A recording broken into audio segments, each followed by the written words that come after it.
Ms. Watkins, Shell's 2020 annual report called for between $19 and $22 billion in near-term spending.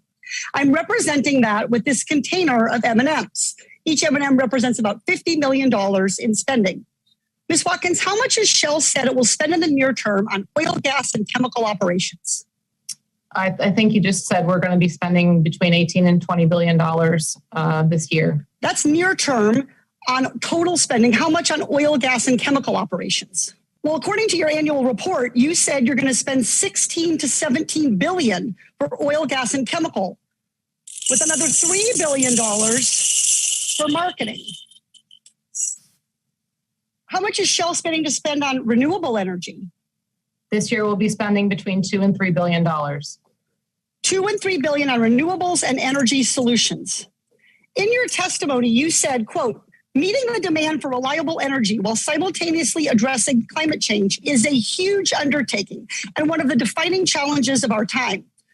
Shell has made these promises before. Shell pledged to spend $6 billion between 2017 and 2020 on renewable energy.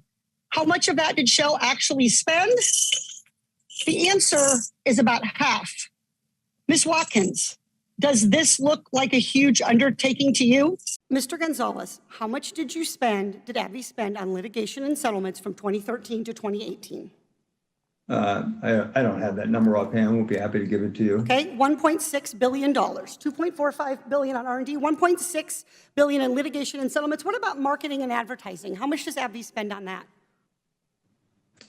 Well, marketing and advertising, we spend about $4 billion a year.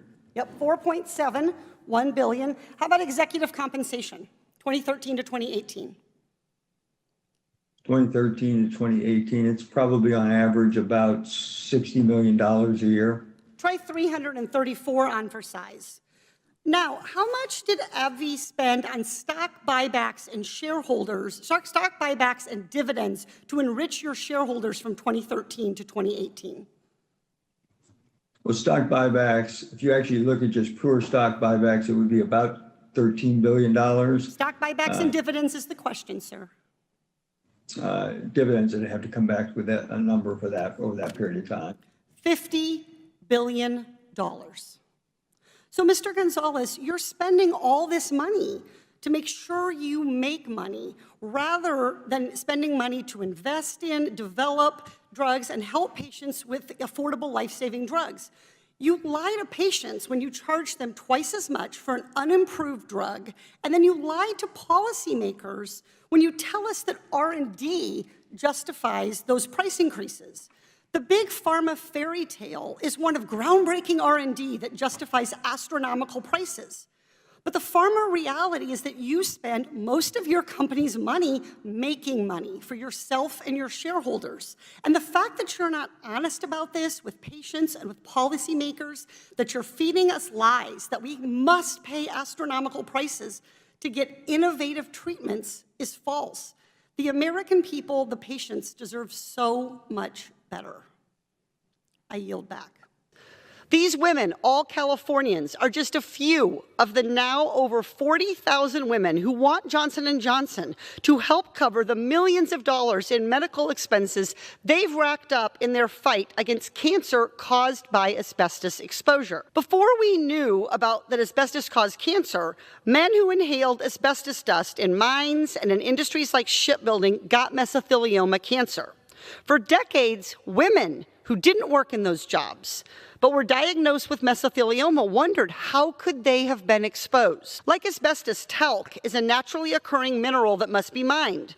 During that process, talc can be contaminated by asbestos. The 40,000 women, all diagnosed with asbestos-related cancers, all used Johnson & Johnson baby powder for decades on their children and on themselves. The main ingredient, talc. Johnson & Johnson sold its iconic baby powder for 60 years, despite their own internal documents showing that their executives, scientists, doctors, and lawyers all knew that some bottles were laced with asbestos. In 1976, Johnson & Johnson assured the FDA that no asbestos was, quote, detected in any sample, quote, of talc produced between December 1972 and October 1973. What it didn't say was that at least 3 tests by 3 different labs found asbestos in the powder, in one case at levels reported as rather high. Internal documents confirm that Johnson & Johnson willfully misled consumers about the safety of its baby powder. 3 weeks ago, Johnson & Johnson formed a subsidiary called LTL Management. They then dumped all of their asbestos-related liabilities, including those nearly 40,000 lawsuits, into that shell company. 2 days later, LTL Management filed for bankruptcy. This is corporate chicanery, corporate abuse, because J&J only provided that shell company with $2 billion to cover tens of thousands of asbestos-related lawsuits.